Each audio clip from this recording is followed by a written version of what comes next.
नमस्कार दोस्तों। आज हम बात करेंगे डायबिटीज़ की कॉम्प्लिकेशन और मैनेजमेंट के बारे में। देखिए, इससे पहले वीडियो में हमने डिस्कस करा था डायबिटीज़ होता क्या है, इसके कॉज क्या है, सिम्टम्स क्या है। ठीक है दोस्तों, इसके टाइप क्या है। आज हम बात करेंगे इसकी कॉम्प्लिकेशंस के बारे में, यानी डायबिटीज़ की वजह से कौन कौन सी प्रॉब्लम आपकी बॉडी में होती है और इसे हम कैसे मैनेज कर सकते हैं। देखिए, कॉम्प्लिकेशन स्टार्ट करने से पहले मैं आपको कॉज बता देती हूँ। जो टाइप 2 डायबिटीज़ होता है उसके कॉज क्या होते हैं। देखिए, जो टाइप 1 डायबिटीज़ होता है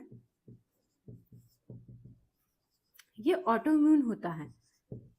ऑटो इम्यून यानी जब आपका इम्यून सिस्टम आपके ही जो सेल्स होते हैं, बीटा सेल्स, जो इंसुलिन रिलीज करते हैं, ठीक है दोस्तों, इस पर क्या कर देता है, अटैक कर देता है, आपके बीटा सेल पर अटैक कर देता है, जिससे आपके जो बीटा सेल है ये क्या हो जाता है, ये डैमेज हो जाते हैं, जिसकी वजह से आपकी बॉडी में इंसुलिन नहीं बनता है।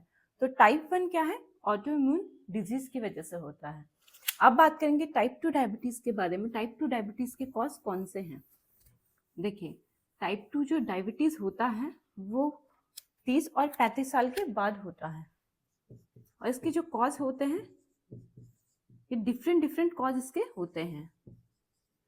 अब देखिए, सबसे पहला और मोस्ट कॉमन जो कॉज आता है वो है आपका ओबेसिटी यानी मोटापा।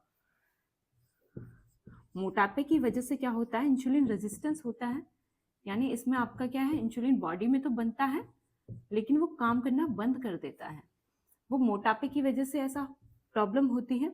दूसरा है आपकी लाइफस्टाइल, यानी आपकी लाइफस्टाइल, आपकी डाइट सही नहीं है, आपकी स्लीप प्रॉपर नहीं है, आप कोई फिजिकल एक्टिविटी नहीं करते हैं, तो उस वजह से भी क्या है, इंसुलिन रेजिस्टेंस यानी इंसुलिन काम करना बंद कर देता है आपकी बॉडी में और टाइप 2 डायबिटीज की प्रॉब्लम होती है।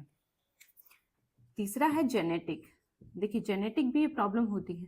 अगर मदर या फादर दोनों में से किसी को भी ये प्रॉब्लम है तो 50% चांसेस है कि आपको भी ये प्रॉब्लम हो सकती है। अगला जो कॉज है देखिए, वो है हाइपर एंड्रोजन। हाइपर एंड्रोजन क्या है, ये प्रॉब्लम मेनली क्या होती है, फीमेल्स में होती है। जब फीमेल्स में टेस्टोस्टेरोन का लेवल बढ़ जाता है, मेनली क्या होता है, जो पुरुष होते हैं उनमें टेस्टोस्टेरोन की मात्रा ज़्यादा होती है और वो उनका फिजिकल ग्रोथ के लिए ज़रूरी होती है। लेकिन जब फीमेल्स में टेस्टोस्टेरोन की मात्रा बढ़ जाती है तो उससे क्या होता है, उसके हार्मोनल डिसबैलेंस उनकी बॉडी में होता है, एक्ने निकलते हैं, उसके साथ में हिर्सुटुज्म होता है और ओलिगोमिनोरिया होता है। देखिए, ये प्रॉब्लम क्या है, एक तो एक्ने फेस पे या बॉडी पे बहुत ज़्यादा निकलते हैं, ठीक है। ओलिगोमिनोरिया यानी जो मेंसेस साइकिल हर मंथ होते हैं वो बहुत ही कम निकलते हैं और इरेगुलर हो जाते हैं। हिर्सुटुज्म यानी अनवांटेड हेयर ग्रोथ बॉडी में, फेस में होती है।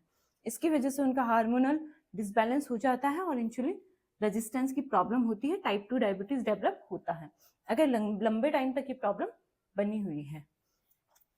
पांचवा है एक्यूट और क्रॉनिक रीनल फेलियर। देखिए, अगर आपकी किडनी क्या है, धीरे धीरे काम करना बंद कर रही है, यानी किडनी डिजीज है, वो कोई भी हो सकती है। आपकी किडनी में कोई सिस्ट बन गई है या ट्यूमर डेवलप हो गया है, ठीक है, या किडनी फेल हो गई है, तो उस वजह से भी आपको टाइप 2 डायबिटीज डेवलप हो सकता है। अगला है एक्रोमेगैली। देखिए, एक्रोमेगैली क्या होता है, इसमें आपके बॉडी में ग्रोथ हार्मोन ज्यादा रिलीज होता है और ग्रोथ हार्मोन का काम है ग्रोथ करना। तो जिन लोगों को ये प्रॉब्लम होती है उनमें क्या होता है, उनके हाथ पैर बहुत लंबे हो जाते हैं, उनकी हाइट बहुत ज्यादा हो जाती है, जो टिश्यू है वो बहुत ज्यादा ग्रो करते हैं, ठीक है, उनकी जो बोन है वो बहुत वीक हो जाती है। तो उन लोगों में भी टाइप 2 डायबिटीज की प्रॉब्लम देखी गई है। तो एक्रोमेगैली में भी ये प्रॉब्लम होती है। अगला है सिस्टिक फाइब्रोसिस। सिस्टिक फाइब्रोसिस क्या है, देखिए, सिस्टिक फाइब्रोसिस ऐसी कंडीशन है जिसमें आपकी बॉडी में क्या है, म्यूकस, यानी आपके फेफड़ों में और आपका जो जीआईटी है, ठीक है, जो जीआईटी पाचन सिस्टम है और आपके जो फेफड़े हैं वहां पर म्यूकस जमना स्टार्ट हो जाता है और ये क्या करता है, आपके फेफड़ों को और जीआईटी को डैमेज कर देता है, जिस वजह से टाइप 2 डायबिटीज डेवलप हो सकती है। आप देखिए, जो अगला कॉज है उसे हम बोलते हैं अटैक्सिया टेलेंजाक्टैसिया। ये प्रॉब्लम क्या है, देखिए अटैक्सिया मतलब होता है पुअर कोऑर्डिनेशन,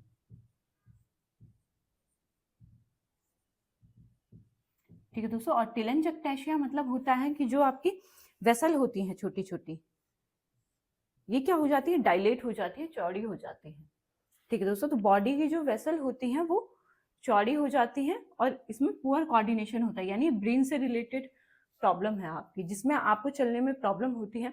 बॉडी के जो हाथ पैर हैं उसमें क्या है, कोऑर्डिनेशन नहीं बन पाता है, आपको चलने में प्रॉब्लम होती है। कोई भी मूवमेंट हो रही है तो आपके ऑर्गन क्या कर रहे हैं, आपके जो ये बॉडी पार्ट्स हैं ये अच्छे से काम नहीं कर रहे हैं, इनमें कोऑर्डिनेशन नहीं बनता है। तो ये प्रॉब्लम होती है जिसको, उसको भी टाइप 2 डायबिटीज डेवलप होती है। देखिए ओबेसिटी है, आपकी लाइफस्टाइल है जो बहुत ही कॉमन है, जेनेटिक ये प्रॉब्लम होती है, हाइपर एंड्रोजन जिनमें क्या होता है हार्मोनल डिसबैलेंस होता है, उनमें भी टाइप 2 डायबिटीज डेवलप होता है।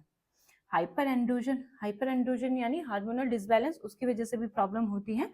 रीनल फेलियर में भी प्रॉब्लम होती है, जिनको रीनल यानी किडनी से रिलेटेड प्रॉब्लम है और लंबे टाइम तक है। एक्रोमेगैली में ग्रोथ हार्मोन जिनकी बॉडी में ज्यादा बन रहा है उनको भी प्रॉब्लम होती है। सिस्टिक फाइब्रोसिस जिनकी फेफड़ों में और आंतों में क्या है म्यूकस जम रहा है, उनको भी ये प्रॉब्लम ज्यादा होती है। और अटैक्सिया टेलेंजैक्टेशिया की प्रॉब्लम होती है, ये ब्रेन से रिलेटेड है, जिसमें आपके बॉडी पार्ट्स में कोऑर्डिनेशन नहीं बैठता है। तो ये सारे कॉज क्या है, टाइप 2 डायबिटीज इससे डेवलप होती है, ठीक है दोस्तों। अब बात करेंगे कॉम्प्लिकेशन के बारे में। देखिए डायबिटीज की वजह से आपकी बॉडी में क्या क्या असर पड़ता है और क्या क्या प्रॉब्लम आपकी बॉडी में होते हैं उसके बारे में बात करेंगे। देखिए जो कॉम्प्लिकेशंस होती हैं वो माइक्रोवास्कुलर भी होती है और मैक्रोवास्कुलर भी होती है। अब माइक्रोवास्कुलर और मैक्रोवास्कुलर क्या है, माइक्रोवास्कुलर यानी छोटी जो नलियां होती हैं जो ब्लड लेके जा रही है, जो छोटी वेसल होती हैं उन्हें हम बोलते हैं माइक्रोवास्कुलर, और बड़ी जो वेसल होती है उन्हें हम बोलते हैं मैक्रोवास्कुलर। तो पहले बात करेंगे माइक्रोवास्कुलर, जो छोटी नलियां हैं जिससे आपका ब्लड पास हो रहा है, उनमें क्या प्रॉब्लम डायबिटीज करता है। देखिए उसमें पहला आता है आपका रेटिनोपैथी। रेटिनोपैथी में क्या होता है, देखिए जब ब्लड ग्लूकोज आपकी क्या है आपकी बॉडी में बढ़ जाता है तो वो क्या करता है, जो आपका रेटिना है जहाँ पे आपकी मिरर रिफ्लेक्ट होता है वहां पर क्या करता है उसे, देखिए अब ये नलियां हैं जो आपके रेटिना में ब्लड लेके जा रही है, ब्लड सप्लाई कर रही है। जब ग्लूकोज का लेवल आपके ब्लड में बढ़ जाएगा तो क्या है, ब्लड के साथ साथ ग्लूकोज की मात्रा भी यहाँ नलियों में आ रही है। तो ये क्या करेगा, ये जो नली है यहाँ पर आपके एंडोथेलियल सेल्स होते हैं, तो ये इन सेल्स को क्या कर देता है, डैमेज कर देता है।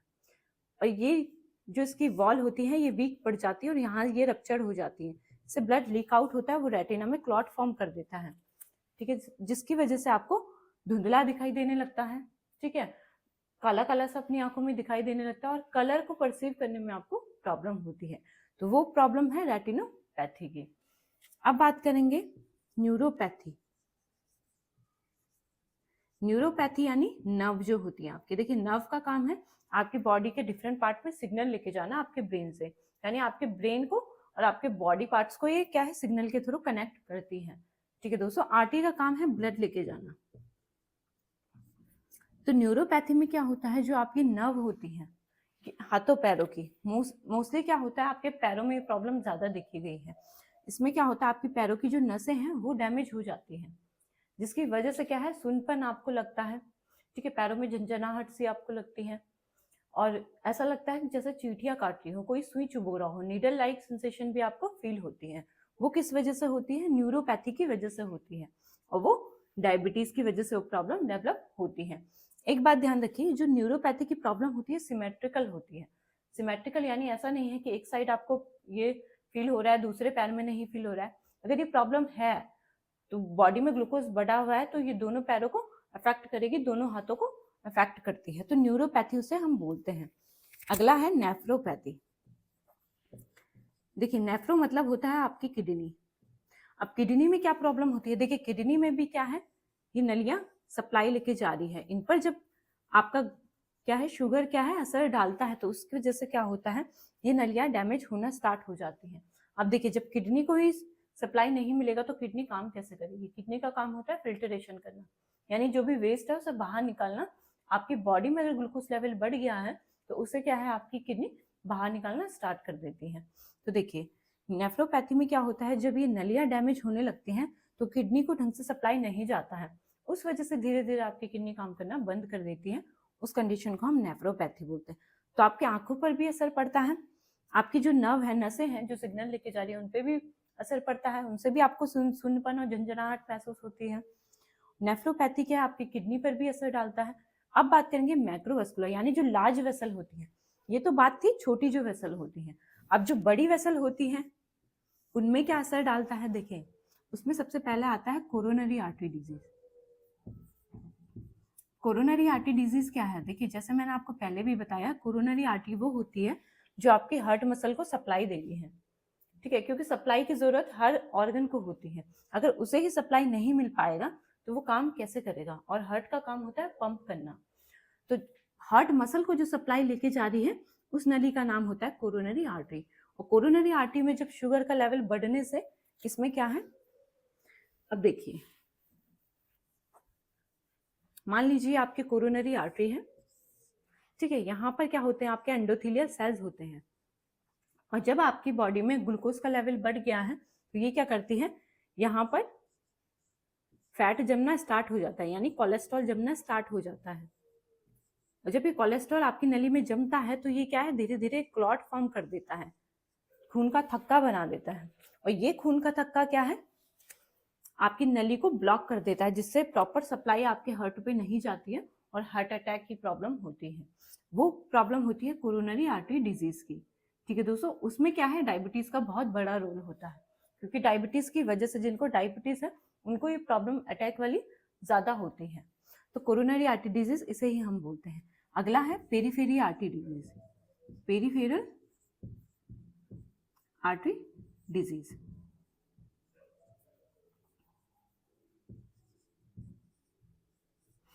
पेरीफेरल आर्टरी डिजीज में क्या होता है, पेरीफेरी यानी सेंटर से दूर, आपके हाथों पैरों की जो ये लार्ज वेसल होती है, इनमें क्या प्रॉब्लम होती है, इनमें भी सेम प्रॉब्लम होती है। यहाँ पर जब फैट जमना स्टार्ट हो जाता है, ठीक है, तो ये नली के पोर्शन को छोटा कर देता है। नली का पोर्शन छोटा हो जाता है तो ब्लड यहाँ से ठीक से पास नहीं हो पाता है, उस वजह से क्या होता है, यहाँ आपको चलने में प्रॉब्लम होती है, ठीक है। और हाथ पैर क्या हो जाते हैं, ठंडे हो जाते हैं। आपने देखा होगा जिनका शुगर लेवल बढ़ा हुआ होता है उनके हाथ पैर क्या है, गर्मियों में भी ठंडे होते हैं। तो उसका क्या रीजन है, जब आपकी नलियों में फैट जमना स्टार्ट हो गया है, प्रॉपर ब्लड सप्लाई नहीं जा पा रहा है, उस वजह से पेरीफेरल आर्टरी डिजीज होती है, और ये दोनों हाथों पैरों को अफेक्ट करती है, ठीक है दोस्तों। अब देखिए कोरोनरी आर्टरी डिजीज भी है, पेरीफेरल आर्टरी डिजीज भी है, ठीक है दोस्तों, और सेरिब्रोवास्कुलर डिजीज भी होती है। सेरिब्रोवास्कुलर डिजीज कौन सी होती है, देखिए जो आपकी ब्रेन की प्रॉब्लम होती है। अब शुगर बढ़ने से हमारे दिमाग पर क्या असर पड़ता है, देखिए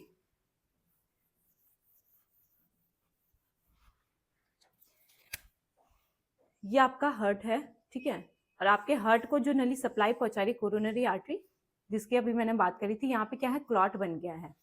अब ये क्लॉट क्या है, देखिए ये जो क्लॉट है इस नली से जुड़ा हुआ है, ये क्लॉट यहाँ से डिटैच हो जाता है और ये खून के साथ बहने लगता है। और जब ये आपके हार्ट में जाता है तो आपका हार्ट क्या करता है, ब्लड को पंप करता है, उसे डिफरेंट बॉडी पार्ट में भेजता है, ठीक है। अब ये हार्ट जैसे ही पंप करेगा ब्लड को, तो वो क्लॉट क्या है, खून के साथ बहना, बहते बहते क्या है, इधर आ जाता है, और ये सप्लाई जब आपके ब्रेन में भी जाता है तो क्लॉट आपके ब्रेन में चला जाता है। जैसे ही ये क्लॉट ब्रेन में जाता है तो जो भी आपकी छोटी आर्टरी होती है वहां पर ये क्या क्लॉट क्या हो जाता है, उस नली को ब्लॉक कर देता है वहां पर ये। अब देखिए ये ब्रेन की आर्टरी है, ठीक है। अब ये आर्टरी छोटी है, क्लॉट बड़ा है, तो इसने क्या कर दिया, इस नली को ब्लॉक कर दिया है, जिससे यहाँ पर प्रॉपर ब्लड नहीं जा पा रहा है। इसलिए स्ट्रोक आपने देखा होगा, बहुत लोगों को स्ट्रोक आता है, जिससे क्या है, पैरालिसिस का अटैक भी हम बोलते हैं। तो वो किस वजह से आता है, वो शुगर की बढ़ने की वजह से ये प्रॉब्लम ज्यादा होती है, और बीपी की वजह से भी ये प्रॉब्लम होती है। लेकिन शुगर जिनको है उनको ये प्रॉब्लम ज्यादा होती है, उसे हम बोलते हैं सेरेब्रोवास्कुलर डिजीज, ठीक है दोस्तों। अब देखिए अदर प्रॉब्लम्स कौन सी आती हैं, अदर जो प्रॉब्लम आती है वो है आपकी देखिए एक तो है कैटरैक्ट। कैटरैक्ट क्या होता है? ये मोतियाबिंद होता है। मोतियाबिंद क्यों होता है? देखिए शुगर पेशेंट में मोतियाबिंद होता है, और मोतियाबिंद होने का रीजन क्या होता है? देखिए जब आपकी जो आंखों को जो नली सप्लाई पहुंचाई, जो रेटिना को सप्लाई जा रहा है, ठीक है, इस सप्लाई में क्या है, ग्लूकोज भी जा रहा है, ब्लड के साथ साथ ग्लूकोज भी फ्लो हो रहा है आपकी आंखों में, ठीक है। तो ये क्या करता है, देखिए अब एक एंजाइम होता है जिसे हम एल्डोज रिडक्टेज बोलते हैं। ये एंजाइम क्या करता है, ये आपके जो भी ग्लूकोज ब्लड के साथ जा रहा है उसे कम करने के लिए ग्लूकोज को क्या है, सॉर्बिटॉल में बदल देता है, और ये सॉर्बिटॉल आपके लेंस में जमा हो जाता है और ये मोतियाबिंद बना लेता है, उसे हम कैटरैक्ट बोलते हैं। तो मोतियाबिंद भी डायबिटिक पेशेंट में होता है। अगला है इन्फेक्शन।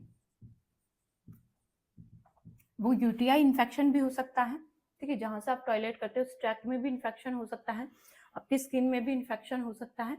और दूसरा क्या है, देखिए यूटीआई इन्फेक्शन हो सकता है, स्किन इन्फेक्शन हो सकता है, और रिस्पायरेटरी ट्रैक्ट में भी इन्फेक्शन हो सकता है। ये इन्फेक्शन बार बार क्यों होता है? क्योंकि जिनको डायबिटीज होता है उनकी इम्यूनिटी वीक हो जाती है, तो बार बार ये इन्फेक्शन प्रोन हो जाते हैं, बार बार उनको इन्फेक्शन होने के चांसेस होते हैं। अब है डर्मेटोलॉजिक। डर्मेटोलॉजिक प्रॉब्लम कौन सी होती है? जो आपको स्किन में प्रॉब्लम होती है। स्किन में क्या प्रॉब्लम होती है? देखो शुगर बढ़ने की वजह से आपकी त्वचा में जो प्रॉब्लम होती है, स्किन में क्या प्रॉब्लम होती है, पहली जो प्रॉब्लम आती है उसे हम बोलते हैं एक्ैंथोसिस नाइग्रिकन्स। ये प्रॉब्लम क्या है? देखिए जिन लोगों को शुगर बढ़ा हुआ रहता है उनके गले में पीछे और यहाँ साइड में काला सा पट्टा सा बन जाता है, ठीक है। आप उनके गले को, उनके नेक में देखेंगे या उनके गले को देखेंगे तो ये क्या है, पूरा काला पड़ जाता है। वो किस वजह से पड़ता है? डायबिटीज की वजह से पड़ता है। टाइप 2 डायबिटीज जिनको प्रॉब्लम होती है, और टाइप 1 में भी ये प्रॉब्लम देखी गई है, उसे हम बोलते हैं एक्ैंथोसिस नाइग्रिकन्स। अब दूसरी जो प्रॉब्लम होती है, देखिए मल्टीपल स्किन टैग होते हैं, यानी आपके पैरों में, ठीक है, आपकी गर्दन में, आपके हाथों में ये काले टैग से पड़ जाते हैं जिनमें शुगर की मात्रा ज्यादा होती है। अंडर आर्म्स ये काले पड़ जाते हैं, ठीक है दोस्तों। तो मल्टीपल स्किन टैग भी होते हैं। एक्ैंथोसिस नाइग्रिकन्स की जो गले में जो काला सा पट्टा सा बन जाता है, ठीक है, और स्किन वहां पर मोटी हो जाती है, वो भी डायबिटीज में होता है। अगला है डायबिटिक डर्मोपैथी। डायबिटिक डर्मोपैथी क्या है? देखिए जो मैंने आपको पहले भी बताया कि आपके पैरों में घुटने के आसपास ये छोटे ब्राउन कलर के पैप्यूल बन जाते हैं। ये किस वजह से बनते हैं? ये भी शुगर बढ़ने की वजह से बनते हैं। और स्किन थिकनिंग भी होती है, यानी चमड़ी क्या हो जाती है, आपकी मोटी हो जाती है और काली पड़ जाती है। तो आपके जो नकल्स होते हैं, ये जॉइंट जो होते हैं, ये यहाँ पर गांठें बन जाती हैं, ठीक है दोस्तों। वो गांठें भी आपकी डायबिटीज की वजह से बनती हैं। तो ये सारी प्रॉब्लम होती है आपके स्किन में, ठीक है दोस्तों। ये भी शुगर की वजह से होती है, ज्यादा शुगर बढ़ने की वजह से। तो डर्मेटोलॉजिक प्रॉब्लम भी होती है, सेक्सुअल डिसफंक्शन भी होता है, ठीक है दोस्तों। जिनको डायबिटीज की प्रॉब्लम होती है उन्हें सेक्सुअल डिसफंक्शन भी होता है। तो ये सारी प्रॉब्लम क्या है, डायबिटीज की वजह से आपकी बॉडी में होती है। यानी डायबिटीज आपके एक पार्ट में नहीं, बहुत सारे पार्ट में क्या करता है, प्रॉब्लम को कॉज करता है। पीरियोडोंटल डिजीज भी होती है। पीरियोडोंटल डिजीज कौन सी होती है? देखिए जो आपके गम्स होते हैं उनमें सूजन आ जाता है, ठीक है, वहां पर व्हाइट कलर का प्लेक फॉर्म हो जाता है, आपके दांतों में सफेद कलर का प्लेक जमा हो जाता है, ठीक है, गम्स में सूजन आ जाती है, ब्लीडिंग आती है, खून आता है, बैड ब्रीथ आती है, यानी स्मेल मुंह से आती है। वो सारी प्रॉब्लम होती है डायबिटीज में, उसे हम पीरियोडोंटल डिजीज बोलते हैं। जो आपके दांतों से, आपके मसूड़ों से रिलेटेड प्रॉब्लम डायबिटीज में होती है। तो ये सारी प्रॉब्लम डायबिटीज आपकी बॉडी में करता है, ठीक है दोस्तों। अब देखिए आपने HbA1c का नाम तो सुना होगा। HbA1c क्या होता है? इसे हम ग्लाइकेटेड हीमोग्लोबिन बोलते हैं। ये क्या करता है? ये जो टेस्ट होता है एक ब्लड टेस्ट है जो आपकी बॉडी में बताता है कि पिछले 3 महीने में आपका शुगर लेवल कितना था। ठीक है, पिछले 3 महीने में आपका शुगर लेवल कितना था, बढ़ा हुआ था, नॉर्मल था, कम था, ठीक है, वो ये टेस्ट बताता है। ग्लाइकेटेड हीमोग्लोबिन का मतलब क्या होता है, देखिए जो हीमोग्लोबिन होता है यानी जो रेड ब्लड सेल होते हैं वो क्या करते हैं, ग्लूकोज से केमिकली लिंक्ड होते हैं, ठीक है, यानी हीमोग्लोबिन होता है जो ग्लूकोज से कोटेड होता है, तो उसकी वजह से ये बताता है कि पिछले 3 महीने में आपका शुगर लेवल कितना रहा है, इसे हम ग्लाइकेटेड हीमोग्लोबिन बोलते हैं। अगर ये 5.7 से नीचे है तो नॉन डायबिटिक है, ठीक है दोस्तों, और यही अगर 5.7 से आपका 6.4 है तो ये प्री डायबिटिक है, और ये अगर 6.5 से ऊपर है तो इसे हम डायबिटिक बोलते हैं, ठीक है दोस्तों। अब देखिए आपका जो टाइप 1 डायबिटीज होता है यानी जो यंग एज में होता है और इंसुलिन डिपेंडेंट होता है, जो इंसुलिन पर डिपेंड होते हैं, वो टाइप 1 डायबिटीज में एक सुमोगी इफेक्ट होता है। अब सुमोगी इफेक्ट क्या होता है, देखिए अगर आप डिनर के टाइम पे ज्यादा मात्रा में इंसुलिन लेते हैं, ठीक है दोस्तों, क्योंकि क्या है जो टाइप 1 डायबिटीज पेशेंट होता है उन्हें इंसुलिन लेना होता है, उनकी बॉडी में क्या है इंसुलिन बनता ही नहीं है, तो जो पेशेंट इंसुलिन लेते हैं अगर उन्होंने डिनर टाइम पे रात में अगर इंसुलिन ज्यादा ले लिया है तो उनमें क्या होता है, देखिए डिनर टाइम पर इंसुलिन ज्यादा ले लिया है तो उनको क्या होता है, सुबह 3 AM पे यानी अर्ली मॉर्निंग क्या होता है, उनका शुगर लेवल डाउन हो जाता है।